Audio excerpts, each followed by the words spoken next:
Dear students, we are reading new lesson named Tarque working on any current carrying loop situated into any homogeneous magnetic field.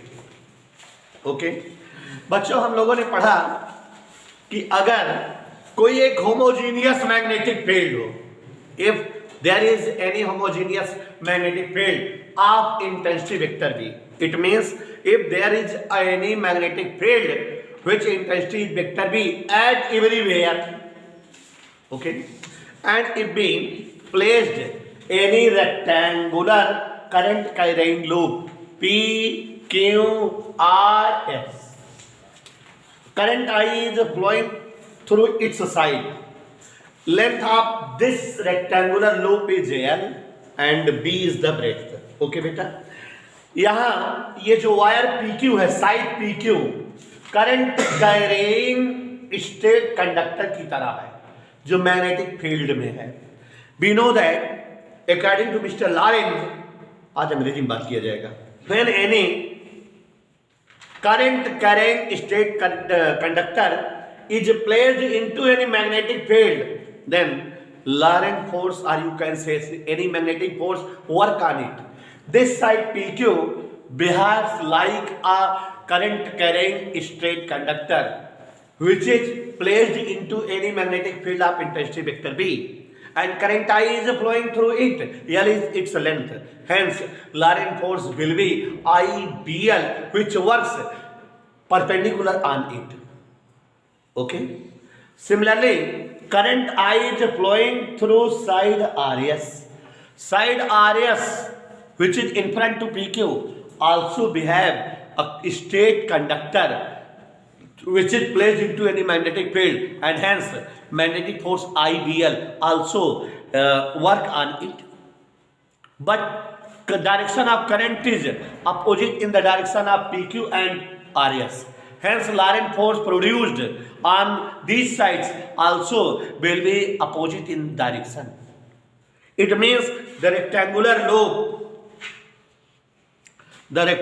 loop which is placed into the magnetic field of intensity vector B, P, Q, R, S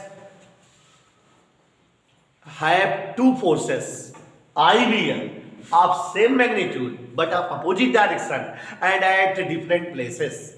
We know that two forces having same magnitude and of opposite direction makes force couple, the couple of forces. It means here couple of forces, due to this couple of forces this loop start rotating, means there will be torque.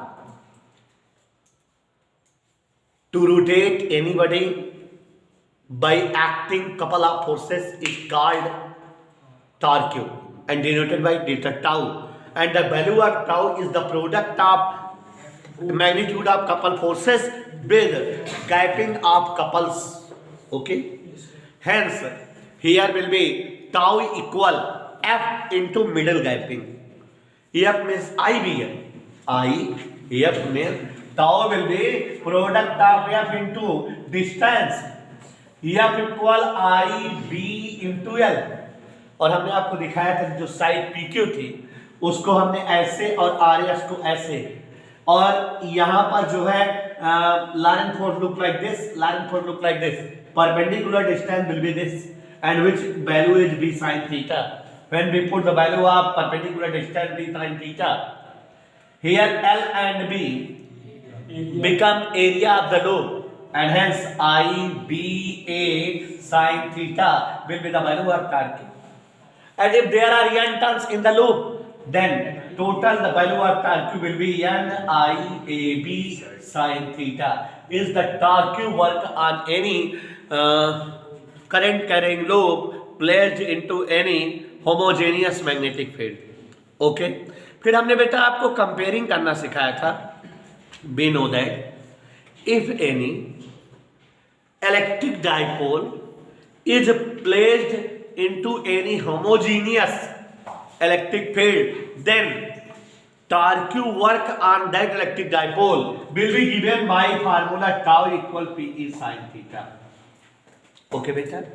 Here what is tau? Tau is the torque working on any electric dipole which is situated into any homogeneous electric field.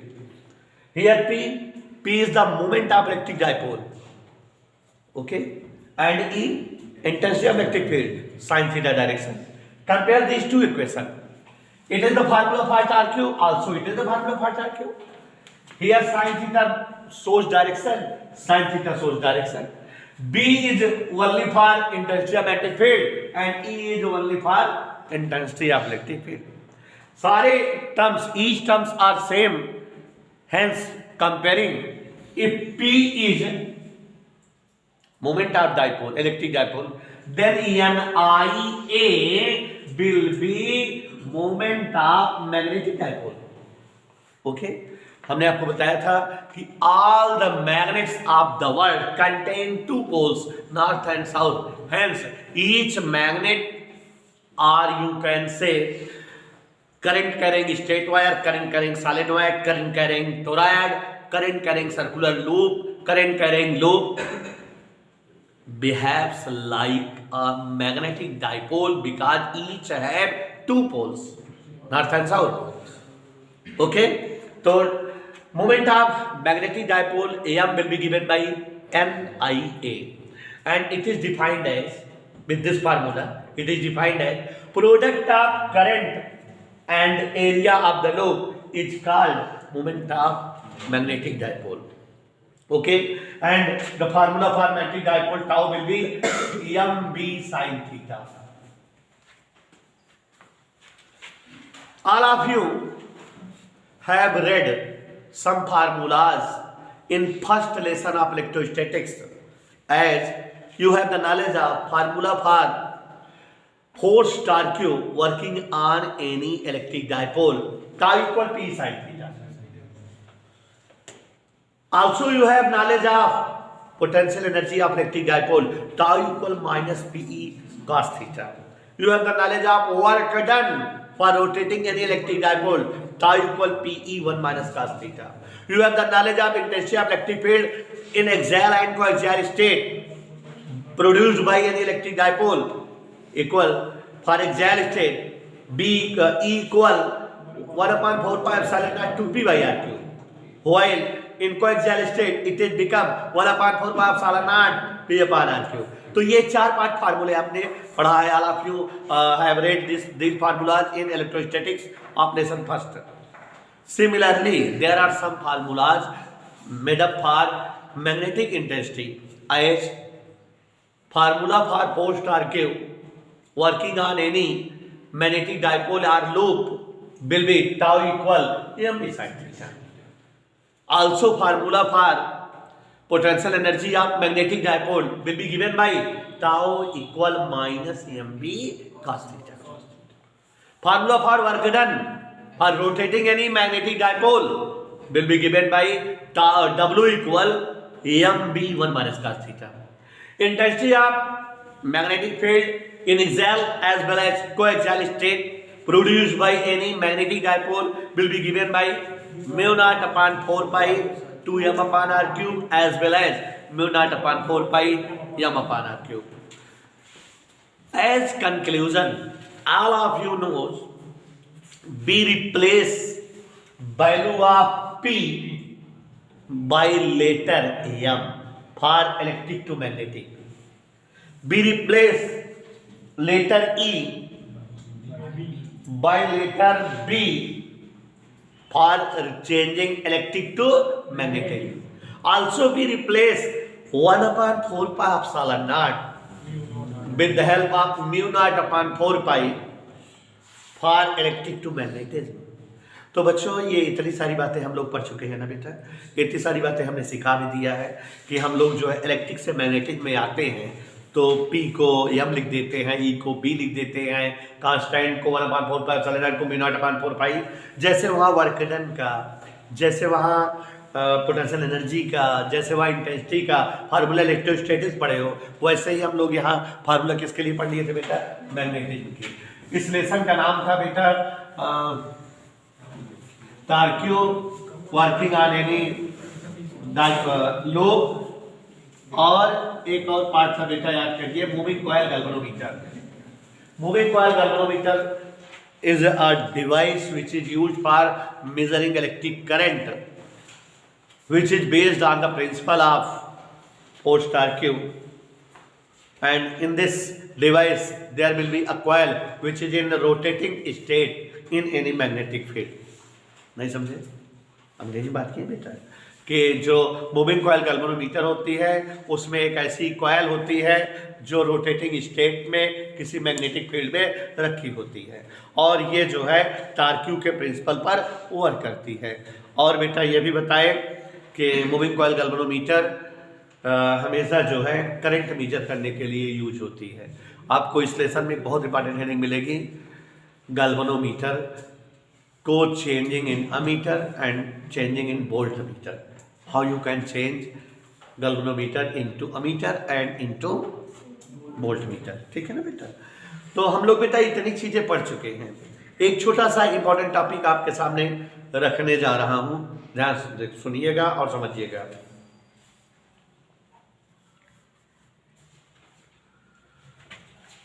Moment of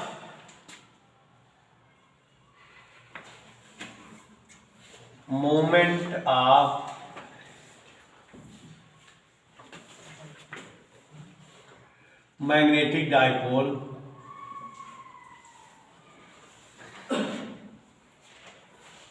all of you listen, it is most important heading.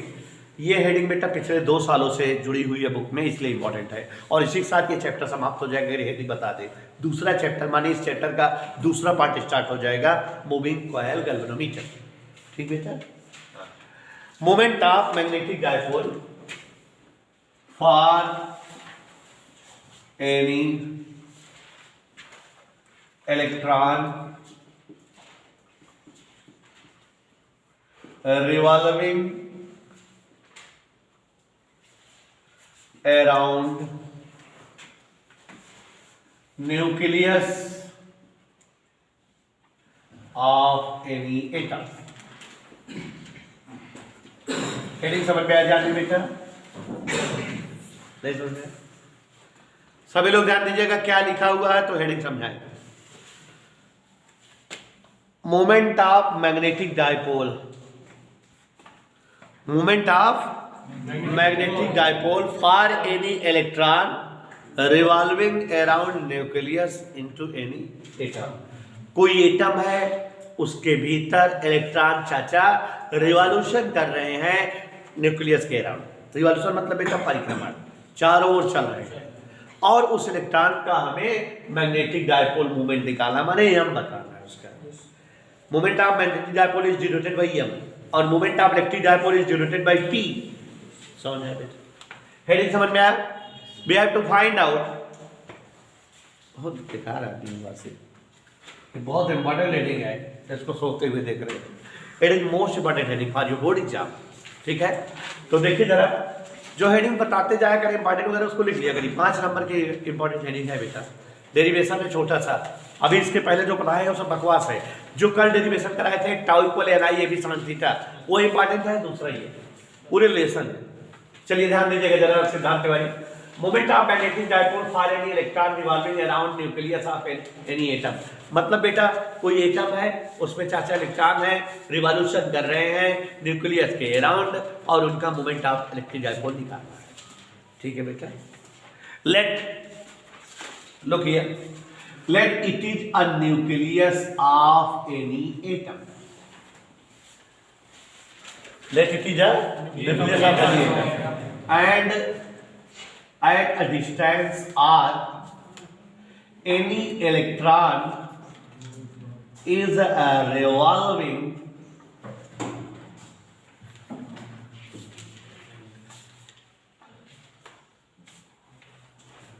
an electron is revolving around the nucleus with velocity v। Any doubt बेटा? Figure का मतलब समझ में आया बेटा? क्या मतलब समझ में आया? Let n is a nucleus सिद्धांत Yes, sir. and one electron is revolving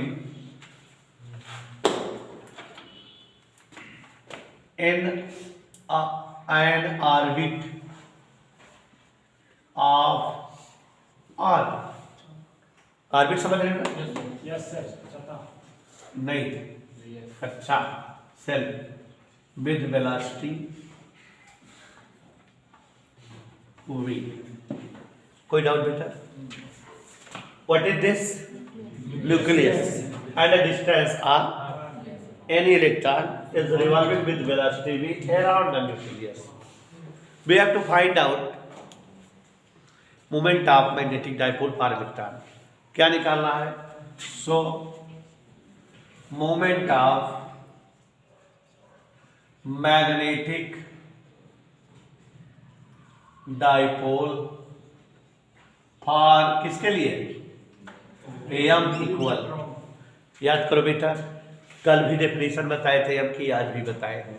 M equal n I A, product of current and area, ये तो बताया था बेटा। तो m will be I into capital A. कोई डाउट बेटा? आई का मतलब बेटा q upon t, charge upon time, यही ना? तो चार्ज कितना है बेटा? ई टाइम टी, और एरिया इस सर्कुलर पाथ का एरिया है ना बेटा? प्रज्ञान बेटा, what is t? Time, distance upon speed. Yes. नहीं समझे? Distance upon what will be distance covered travel by electron? 2 pi r for one revolution, है ना? नहीं समझे? 2 pi r upon v into pi r square, since t equal distance upon speed. Any doubt बेटा? No, sir. ठीक है ना बेटा? now look here, m will be given by v ऊपर आ गया, a into v into pi r से ये पाई are cancel हो गया, एक आर बचा होगा। एनी डाउट बेटा? No, sir. सही सही डेरिवेशन हो गया कि नहीं? डेरिवेशन हो गया ना बेटा? अरे भाई हमको मोमेंट ऑफ मैग्नेटिक डाइपोल ही तो निकालना था, और हमने डायरेक्ट देखो फार्मूले का यूज कर लिया। वन रिवॉल्यूशन के लिए यहां समझ सकते हो 1 लिखते हैं, एन आई ए, 1 आई ए, ठीक है ना बेटा? एन आई ए होता है ना फार्मूला यहाँ। तो अब ये ए वी आर अपॉन 2 आ गया, फार्मूला आ गया। लेकिन बेटा जो बुक पे फार्मूला डिराइव किया गया है in the terms of J, what is J? Angular momentum, आपने पढ़ा होगा 11th की क्लास में। एंगुलर मोमेंटम, इधर देखिए जरा, हम बता रहे हैं angular momentum J equal I into omega. Angular momentum linear momentum का सब पढ़ाया बेटा 11th में, याद नहीं होगा, भूल गए होगे, जिसमें बेटा मोमेंट ऑफ इनर्शिया पढ़ाए थे, I equal M R square वगैरह, उसी में है। तो J इक्वल आई ओमेगा, आई की जगह क्या होता है बेटा? एम आर स्क्वायर, ओमेगा की जगह v अपान आर, चूंकि v बराबर आर ओमेगा होता है ना, लीनियर वेलोसिटी और एंगुलर वेलोसिटी का रिलेशन। अब बेटा ये इससे ये कट गया, क्या होता है? एम बी आर, किसकी वैल्यू है? एंगुलर मोमेंटम की। ये हम डायरेक्ट लिखेंगे, ये सब दिखाएंगे नहीं, डायरेक्ट। एंगुलर मोमेंटम मतलब आपको याद रहना चाहिए angular momentum m b r होता है। वैसे भी एक चीज और जान लो, एंगुलर मोमेंटम के एक और डेफिनेशन, मोमेंटम 3 होते हैं। There are 3 type of momentum, mass momentum, linear momentum, force momentum, angular momentum. अगर कभी मोमेंटम निकालना होता तो उसको आर से मल्टीप्लाई कर देते हैं। किससे मल्टीप्लाई करते थे? तो जैसे बेटा mass momentum m into r, force momentum f into r, linear momentum p into r. तो ये एंगुलर मोमेंटम लीनियर मोमेंटम से ही बना हुआ है, तो पी इंटू आर, पी का मतलब एम पी और आर लिखा रहने दिया। आपको ये हमने निकाल के दिखा दिया, आप डायरेक्ट जानते रहेंगे क्या? एंगुलर मोमेंटम, ये बेटा 11th की चीज है, ठीक है? एंगुलर मोमेंटम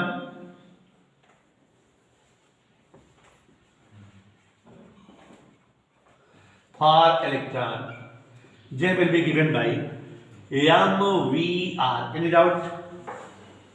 दोनों डिवाइड कर दो बेटा, M by J डिवाइड करो बेटा, VR कट गया, E upon 2M. This is the relation for your heading. ये जो है हमारा डेरिवेशन हो गया. तब तो नहीं बेटा, तो ये चीजें नहीं लिखनी है बेटा. और इसी साथ चैप्टर समाप्त हो गया बेटा. अब हम लोग जो है मूविंग कॉइल गैल्वेनोमीटर आपको बताएंगे बेटा. There are 2 type of moving coil galvanometer. दोनों मूविंग कॉइल गैल्वेनोमीटर का ध्यान सुनो. Working principle, history, calculation. क्या क्या बोले हम बेटा? हमको मूविंग कॉइल गैल्वेनोमीटर पढ़ना है. Moving coil galvanometer are the such type of devices which are used for measuring amount of current flowing into any circuit. And moving coil galvanometer are the such type of devices in which there will be any coil which is in rotating state into any magnetic field. किसी magnetic field में घूमते हुए कुंडलियां रखे होंगे और उनकी मदद से किसी सर्किट में फ्लो करने वाले करंट का अमाउंट जानना होगा. समझ आया? Moving coil galvanometers are of 2 types. 2 तरह के मूविंग कॉइल गैल्वेनोमीटर पढ़ना है. बट देयर प्रिंसिपल, क्या बोले, working, calculation, application are the same, but their construction are different. मतलब कि हम जो है 2 मूविंग कॉइल गैल्वेनोमीटर पढ़ेंगे, पॉइंटेड और एक जो है एविएटेड. दोनों में केवल कंस्ट्रक्शन अलग अलग है, फिगर अलग अलग है, बाकी सब कुछ बेटा एक जैसा है. ठीक है? तो एक में पूरा लिखा देंगे, दूसरे का केवल फिगर बना देंगे. काम चल जाएगा ना बेटा. कंस्ट्रक्शन डिफर है, बाकी सेम है. तो ऐसे बुक में भी ऐसे किया हुआ है. तो आप इस शेडिंग को खूबसूरती से लिखिए.